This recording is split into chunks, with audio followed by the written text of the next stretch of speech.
allow that awareness to be fully present right here.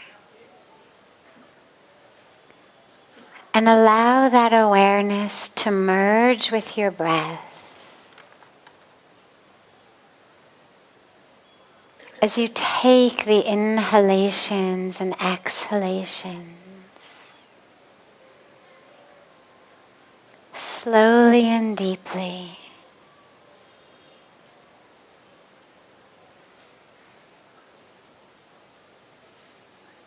And as you inhale, allow yourself to take in not just oxygen, but you're taking in a sacred energy.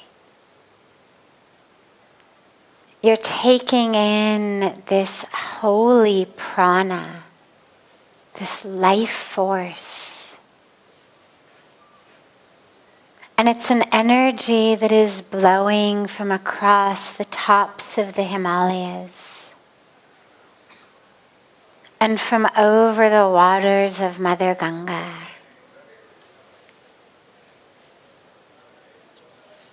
It's that same prana that has been breathed by the sages and the saints and the rishis and yogis.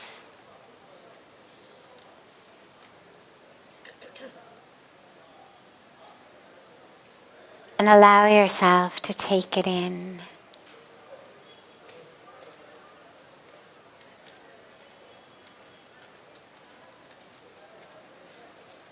Allow it to touch and awaken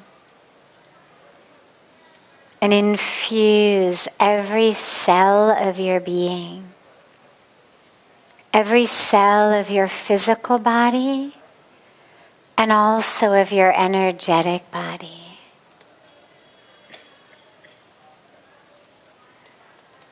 Feel that sacred prana come in.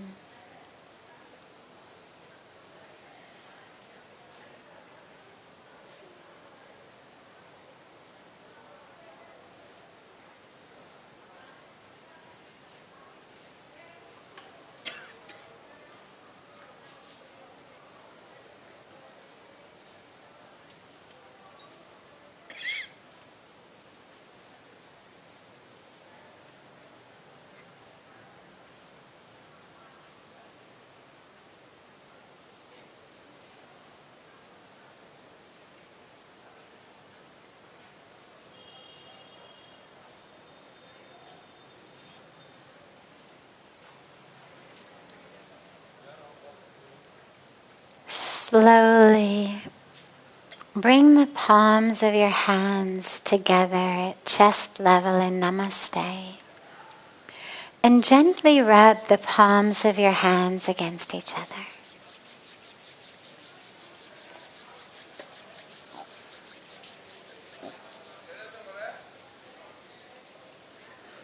And press those palms of your hands into your closed eyes.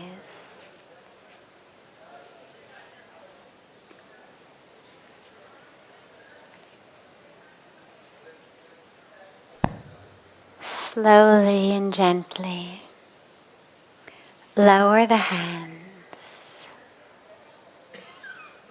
and open your eyes.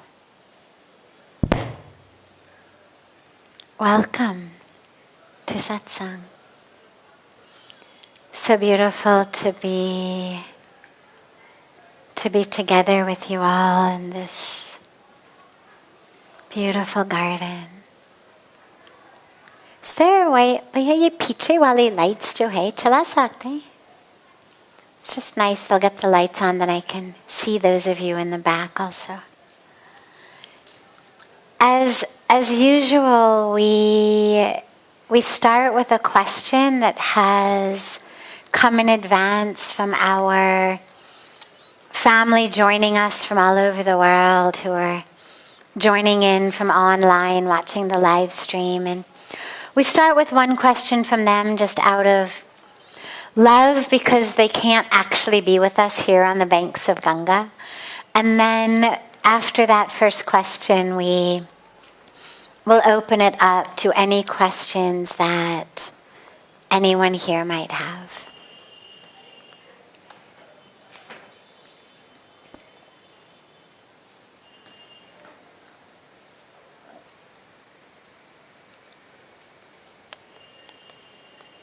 What is the quickest way to break free of old patterns and behaviors? I am feeling so stuck. And that's from our family member Winifred in Newcastle on Tyne in England. The best way to break free of old patterns of thought, of action, is actually just to start with new patterns. It's very difficult to push something away into just emptiness.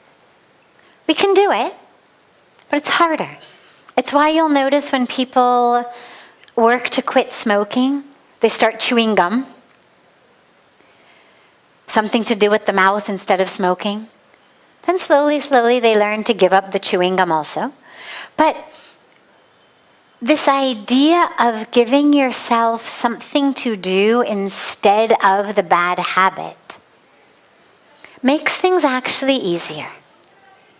So in the same way, if my mind has a habit of going in a certain direction, it's one thing to just stop that. But it's slightly easier if instead of simply stopping that altogether, I actively direct my mind someplace else. So if I say to you right now, okay, for just a moment, I want you to think about getting to Delhi. Okay, just in your mind, think for a moment about getting to Delhi. All the ways you could get to Delhi, what it would be like if you got to Delhi. Now, if I suddenly say to you, okay, stop thinking about getting to Delhi. Stop thinking about Delhi. You're actually going to find it a bit difficult. Even though you've only been thinking about Delhi for 30 seconds, not 30 years. Simply because in even those 30 seconds, the mind got a bit habituated to thinking about it. But if I say to you, okay, now, instead of thinking about getting to Delhi, think about getting to Paris. Think about Paris instead of Delhi. All the ways you might get there, what it would be like when you got there. So you see how that's a little easier. Now suddenly you're not thinking about Delhi. Because I gave you something different to do. When I simply said stop thinking about Delhi, it was hard because the mind kind of goes to karun kya? What should I do instead? And it's going to go to where it's familiar. And the most recent familiar thing in that case was Delhi. But if you think about our lifetimes of patterns of thought, what we call sanskaras, in science we speak about them as neural networks or patterns. Spiritually we think about them as sanskaras, kind of impressions on our psyche. Rather than just immediately trying to stop it, give yourself something different.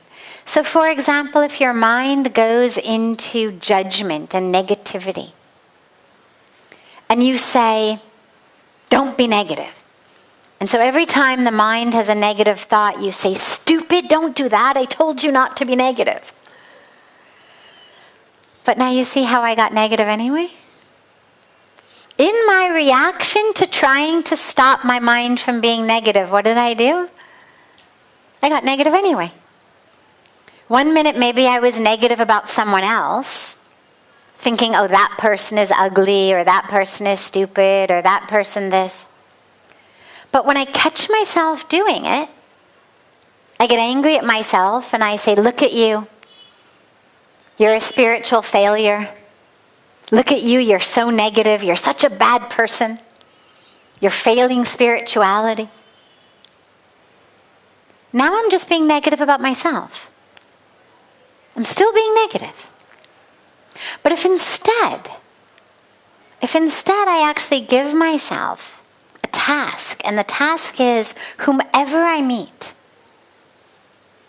the first thing I'm going to do, long before any negative thought or judgment may come, immediately upon seeing them, I'm going to start looking for things that are beautiful. First, of course, it'll probably be on the outside because I don't know them. Maybe they have beautiful eyes or beautiful hair or a beautiful smile. Maybe their voice is beautiful. Maybe I like their accent, whatever it may be. But then as I start to talk to them, I'm going to start being able to notice deeper and deeper things about them. But see, I've given myself a task, something to do other than the negative judgment. Same thing with habits. If you notice that every day you get up and the first thing you do is you scroll the news, and then you're depressed before you even get out of bed. Now, it's one thing to just say, okay, from now on, no more news in the morning. But then you wake up and the mind goes, Karun kya? What should I do? And it's so easy to just immediately get into that pattern because we don't know what else to do. I have no other habit, nothing else that I'm used to doing when I wake up. But instead, if I say every day, the moment you get up, think of 5 things you're grateful for. The minute you get up, 5 things you're grateful for. And then sit for meditation. If you want to go to the bathroom and freshen up in the meantime, you can do that. And then just immediately sit for meditation. So you see, suddenly now there's no time to get on your phone. Immediately you wake up, it's a gratitude practice. And then it's your meditation. So it's not a matter that the mind has to have this willpower of no news, no news. But rather I've just given it a different way of starting the day. And then you keep giving it different things, different things, different things. So the easiest way of breaking free from habits of thought, of speech, of action is just to give yourself a new habit. And as you focus on that, the old one dissipates. You know, you think about it maybe we'll use this pillow. If you say that let's call this a piece of stone. If I took my fingernail or a key or a coin and I kept going in one line over and over and over again here, I would get a groove. There would literally become an indentation in the stone. And then every time I poured water over it, or in nature it rains, this is how valleys are created. Every time it rains then, where's the water going to go? In the groove, because it's deeper. So all the water now is going to come here in the groove. And as the water comes in the groove, what's it going to do? Make it deeper. So as the groove gets deeper, then more water is going to come. The more water that comes, the deeper it gets. That groove is a pattern in your mind. It is literally a sanskara, an impression in our neurologic, electric, energetic way of thinking, our brains. So instead of just yelling at the water every time I pour it, don't go there, don't go there. Well, it's not going to work because that's where the groove is. Of course it's going to go there. Instead, you just start creating a new groove over here. New groove, and you make this one deeper and deeper, and for a while the water will go kind of half this way, half that way. But as this one gets deeper, if you imagine that instead of a rock, it's a valley that's, alive. Well, what happens with river valleys where rivers stop flowing in the valley? Slowly, slowly, slowly, over many, many, many years, the valley starts regenerating. It's no longer quite so deep. Bushes come, then trees come. Slowly, slowly, it's no longer a deep river valley. And where the river is flowing, that gets deeper and deeper and deeper and deeper. And it's the exact same thing in our minds. So just lay a new habit. Lay a new groove. Yeah. Other questions? Any questions that anyone here has? Yes.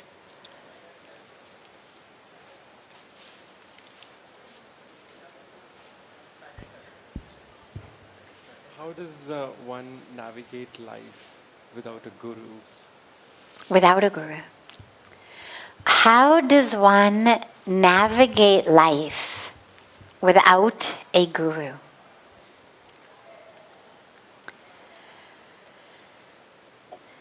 Very difficultly, from my personal experience and opinion. It's like saying, you're in a brand new house, not the house that you've always lived in, brand new house, lots of furniture, lots of rooms. You wake up in the middle of the night, you've got to go to the bathroom. You've got no flashlight, no phone that's got a light, there's no light in the house. How do you find it? Very difficultly. It's very likely that you're going to trip on something, you might fall, stub your toe, hurt yourself. I once fell down an entire flight of stairs, actually, in Australia. Luckily, I didn't hurt myself too much, but looking for the bathroom in the middle of the night, and instead of turning right to the bathroom, I turned left, and lo and behold, it was a staircase. And life is like that. Most of us don't remember our past lives. Most of us don't come onto earth saying, oh, I know exactly the way to go, I've done this before. For most of us, even though we may know that we've been here before, it feels like the first time. Everything we experience, everything we learn, everything we do, it feels like it's the first time.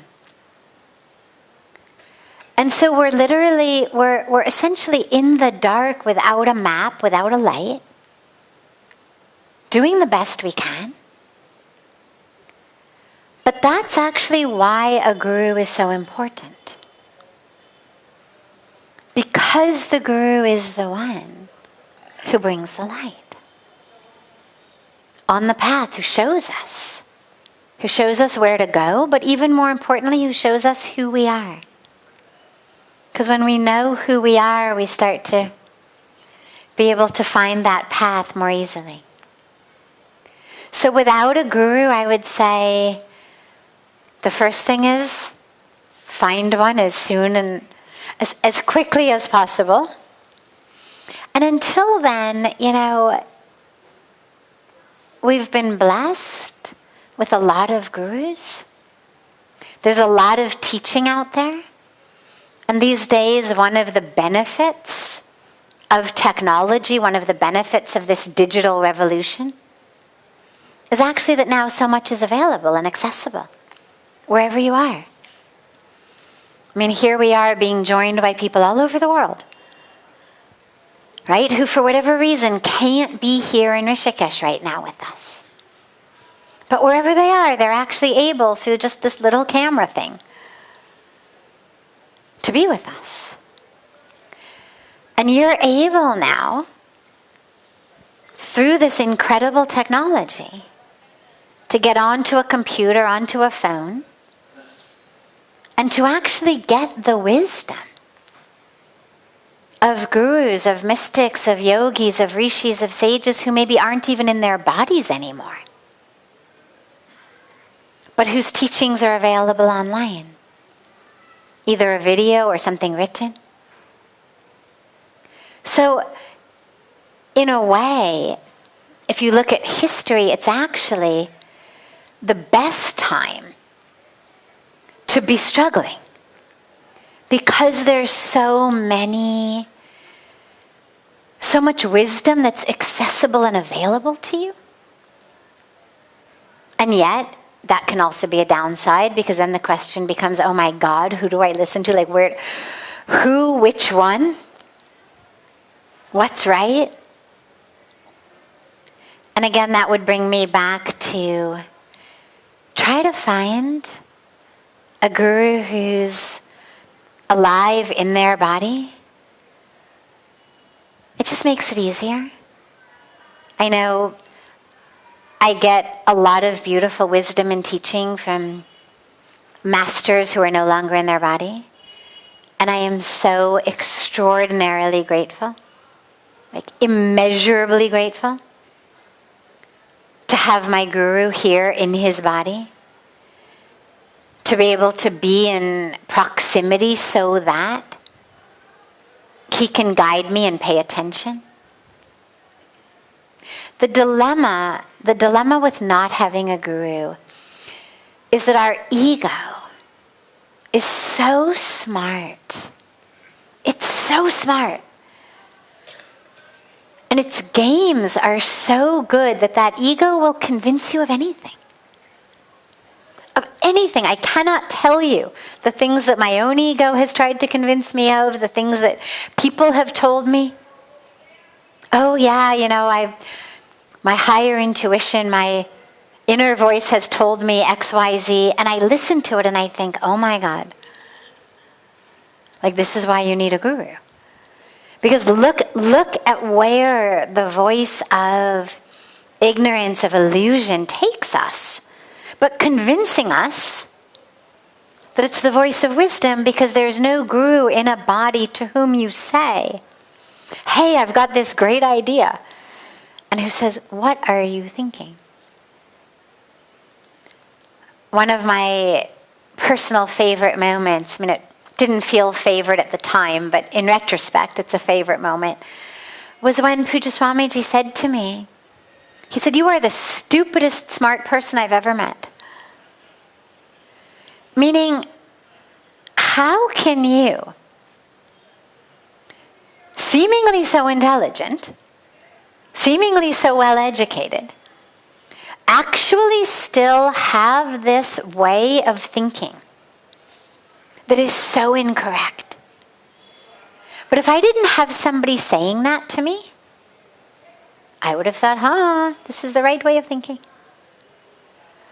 So find that light the very best you can along the way, checking in every minute, every moment with that ego, but also try to find a guru as quickly as you can.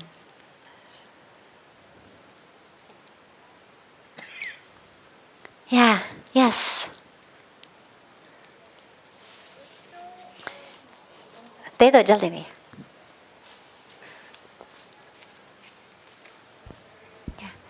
Thank you. So pleased to be here.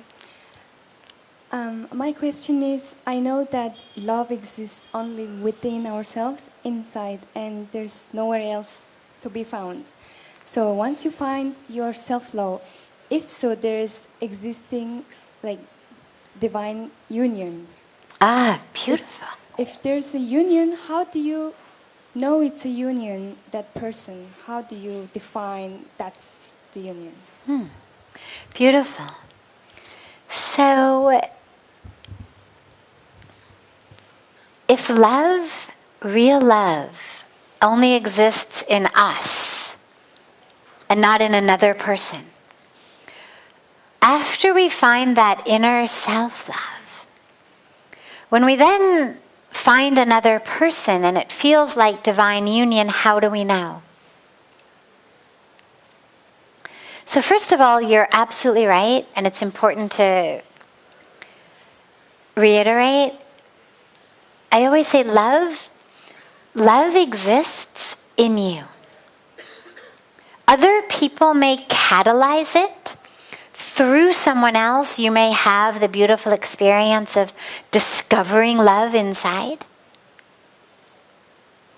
Having, as a young boy said here about being here, that the switch inside his heart was turned from off to on.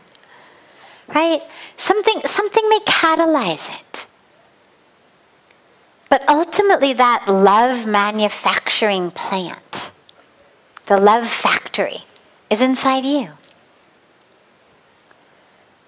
Now once you experience that, now when you're with another person, how do you know if it's real divine union? If If it's divine union, you will feel expansive. So you will feel like with that person, your very experience of self expands. That you are able to experience more, feel more, identify as more within you. If it's just passion or lust or attachment or need, we contract. Real love and divine union is expansive. My very experience of myself, of my own heart, of my truth, of my consciousness, of my awareness, of my presence, it expands and expands through that divine union. Where it's lust and attachment, it contracts. Because then it just becomes all about what you did, what I want, what you're giving, what you're not giving, what you said. I need this, I need that. Right? It's very contractive. Passion and lust is all about, we've got blinders on, right? It becomes all, I need it now, I need it now, I need it now. It's very, very narrow. Love is expansive. So tune into yourself and ask yourself, is my experience of myself more expansive through this union? Or do I find myself more contracting into fear and attachment, need? Then it's not the right one. Commitment, absolutely. It's very difficult to have anything meaningful in life without commitment. There must be commitment. If I don't commit to getting up every day and meditating, you can be pretty sure it's not going to happen. If I just say, yeah, well, every day, we'll see every morning how I feel. If you don't already have a deep meditative practice, you can be pretty sure that how you're going to feel every morning is like turning over and going back to sleep. If you just leave it up to, let's see what's in the flow of my morning when my alarm goes off at 4 o'clock. Without a commitment, most people's flow is just to hit the snooze button and roll over and go right back to sleep. It's only a commitment that makes me get up. If I make a commitment to taking care of my health, I'm going to stop eating sugar or eat less sugar. Or I'm going to go vegetarian. Or I'm going to exercise. Without a commitment, we'll start tomorrow. Next week is good.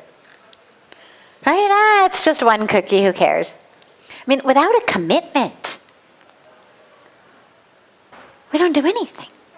Think about your work. Think about school. Think about anything that has ever been meaningful in your life in terms of something you had to work for. If you're not committed to it, nothing happens. And the same thing is true with relationship, with ourselves, with each other, even with God. We may have a very, very powerful, spontaneous spiritual experience through the power of grace. But if we don't then commit to the sadhana, and I know this from a personal level. I mean, I had one of those experiences. I did not have a sadhana practice before. I was gifted by grace this extraordinary experience. And it's incredibly powerful, and it lasts a beautiful long time. And then it stops lasting. And then you find yourself back in, you're different. You're different, of course, but you're back in patterns. And you're yearning for that experience that you had had. But you've got to work for it with commitment. You work to make that a stable way of living. And so whether it's your relationship with yourself, with God, with another person, of course it takes commitment. Absolutely. Any other questions?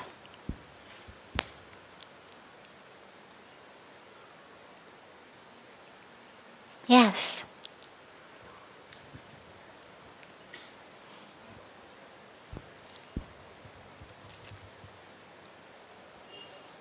Is the dreams we have in the early morning, bad dreams especially, are the alarm for the future, or it has happened in sometimes in past? Are the dreams that we have in the early morning bad dreams? Are they premonitions of the future or things from the past? Well, interestingly, this is actually one of the reasons that a lot of the spiritual traditions of the world emphasize getting up really early. We have what's called a circadian rhythm, which is kind of a 24-hour cycle that our bodies are on. And sleep is part of that. Now, I won't go into too many of the details, but it's important to know a little bit, which is we've got basically 3 types of sleep.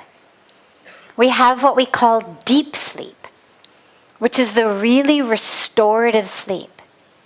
It's the sleep there's no dreams. It's just deep sleep. Everything is gone. It's the most restorative and healing for the body. We then have light sleep, and we have dream sleep, what's called REM sleep. Now here's what's interesting. The later at night, the more of your sleep is spent in dream sleep. So if you sleep, let's say you sleep even 8 hours, as we're told we should, but you sleep those 8 hours from 9 p.m. to 5 a.m., or even 10 p.m. to 6 a.m., you're going to spend fewer hours in dream sleep than if you go to sleep at 1 and you sleep till 9. Now, that has an impact on your mind and also on your body because we need the deep sleep to restore. But the later you go to sleep at night, actually the less of a percentage of your time spent asleep is in deep sleep and more is in dream sleep. Which is why a lot of times, even if we get 7, 8 long hours of sleep, if we've gone to sleep really late and we've slept really late in the morning, we don't feel refreshed. Whereas if you go to sleep early, you may discover, oh, I don't actually need 7 or 8 hours. I can get by on 5, 6 hours because those hours are filled with so much more deep restorative sleep. And you're right, most of the dreams come in those morning hours. Early morning to mid-morning to late morning, depending on how long you end up staying asleep. The more you start having those dreams is sort of a signal to, all right, get up. Like now is the time, you're done, you've gotten the restoration that you need. Get up. That being said, dreams, when we have them and when we remember them, can also be very powerful tools of insight. They're definitely not something to take as a premonition. Sometimes, occasionally, we see something in a dream and then it happens. A lot of times, all the dreams are, and actually this is why they are beneficial, is they help our subconscious mind kind of sort through and make sense of the input that we took in during the day. So if you watch certain TV shows, or if you watch movies, you watch news, you're reading a certain type of book, or you're having certain types of conversations, those are the things that are going to go in your dreams, right? I mean, you watch a movie before you go to sleep, there's a really good chance that you're going to see in your dream something related to the movie or the actors or the characters. So the dreams in a lot of ways are just us siphoning through all of the input that's come into our subconscious. Karmically, interestingly, people sometimes get very afraid if they see a bad dream, a scary dream. And interestingly, sometimes what it is actually a really good sign, because let's say that karmically, in your destiny is written that there's going to be an accident. Now maybe that was actually going to be some kind of a very tragic, devastating, maybe even fatal accident of a car or a motorcycle, whatever it may be. But then you have a dream of being in a car accident. And it's said that actually this happens a lot through grace of God, grace of a guru, through doing a lot of sadhana, through repentance, through things that actually can interact with our karmic package. And now it's not that it obliterates the karma, but now instead of actually having a car accident in my life, I have one in my dream. And that karma is done. So my suggestion regarding dreams is always, first of all, try to sleep as early in the night as you can. But second of all, if you do have dreams and you remember them, ask yourself, what does it mean to you? Because remember, it's your subconscious talking to you. So there's lots of different schools of dream interpretation. Western, Eastern, modern, older. But ultimately at the core, it's, what are you trying to tell yourself? You know your inner subconscious much more up close and personal than a philosopher or a psychologist, somebody talking about dream symbols may. So just ask yourself in your meditation, oh God, give me some guidance. What does this mean? And if you see something bad in a dream, just pray, offer it to God. Thank you so much for making this happen in a dream instead of in real life. And if it's something that you can avoid, if you do see something about a car accident, for example, take it as a message. Make sure to buckle up. Drive safely, right? I take everything as a message from God. There's no equation, there's no scientific way of knowing this car accident I saw as a dream is a premonition, or it's my karma clearing it, or it's just because of a movie I saw. There's no way of knowing. So take it as a message. Buckle up, drive safely, be careful. Don't get in the car with someone who's been drinking. Pay attention on the road. And be very grateful that maybe you've had an experience in a dream that now you don't have to go through in life. And ask your subconscious, what does this mean to you? What in my life is crashing? What's crashing in my life? Because remember, a lot of things in dream are symbols. What's crashing? What's the big bang happening in my life? What do I need to learn from that? And just ask yourself.